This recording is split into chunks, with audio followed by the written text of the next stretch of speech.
Assalamualaikum warahmatullahi wabarakatuh. Kembali lagi di channel Guru Muda TV.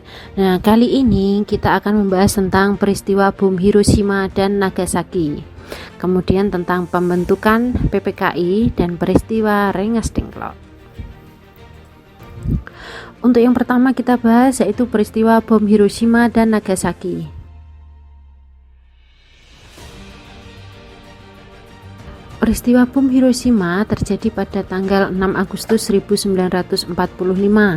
Peristiwa ini terjadi di kota Hiroshima, tepatnya di Jepang.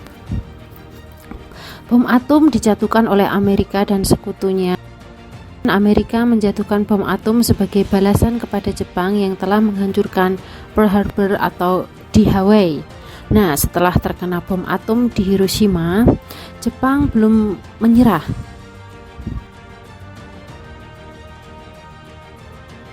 Pada tanggal 9 Agustus 1945, Amerika menjatuhkan bom atom kedua, yaitu di kota Nagasaki.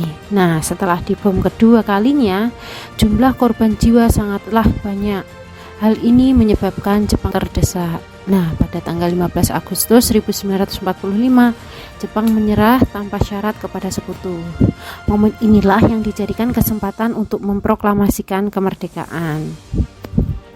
Nah, proses pembentukan Panitia Persiapan Kemerdekaan Indonesia atau biasa kita sebut dengan PPKI.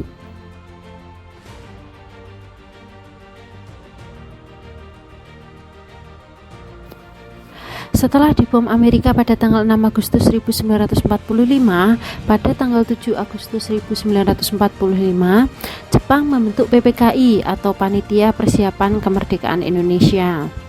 Nah, sebelumnya Jepang menjanjikan kemerdekaan kepada Indonesia itu pada tanggal 7 September 1945. Namun, setelah terkena bom atom, Jepang menjanjikan kemerdekaan Indonesia pada tanggal 24 Agustus 1945. Tujuan sebenarnya pembentukan PPKI adalah agar Indonesia membantu Jepang untuk berperang melawan sekutu.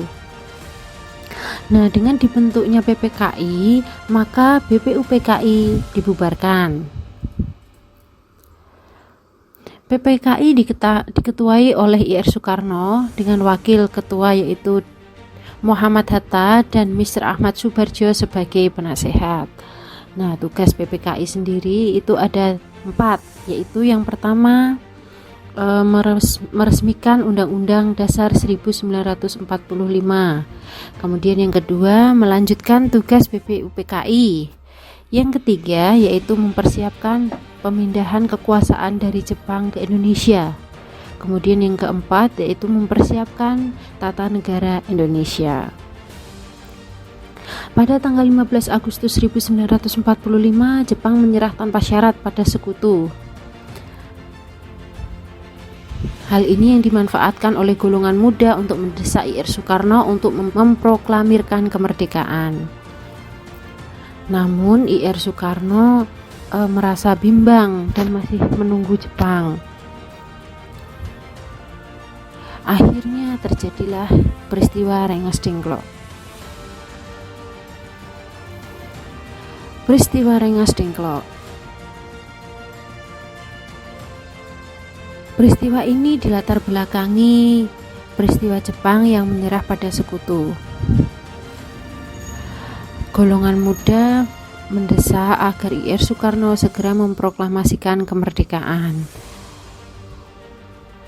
Namun IR Soekarno menentang karena masih mempertimbangkan banyak hal, terutama tentang keamanan untuk masyarakat Indonesia. Nah, kemudian pada tanggal 16 Agustus 1945, pemuda menculik IR Soekarno dan Muhammad Hatta ke daerah di Rengas Dengklok. Nah, tujuan penculikan itu sendiri yaitu agar IR Soekarno dan Muhammad Hatta tidak dipengaruhi oleh Jepang. Di Rengas Dengklok, IR Soekarno kembali didesak oleh pemuda, namun IR Soekarno tetap kekeh pada pendiriannya. Setelah melalui perdebatan golongan muda dan tua, akhirnya IR Soekarno setuju untuk memproklamasikan kemerdekaan pada 17 Agustus 1945. Kemudian rombongan Soekarno-Hatta tiba di Jakarta pada pukul 11 malam. beliau langsung menuju ke kediaman Laksamana Maeda. Di tempat itulah dirumuskan teks proklamasi yang ditandatangani oleh Soekarno-Hatta. Nah, pada tanggal 17 Agustus 1945, Indonesia memproklamasikan kemerdekaan kita. Sekian video dari saya, kurang lebihnya mohon maaf. Semoga bermanfaat dan jas merah. Jangan sekali-sekali melupakan sejarah. Terima kasih. Wassalamualaikum warahmatullahi wabarakatuh.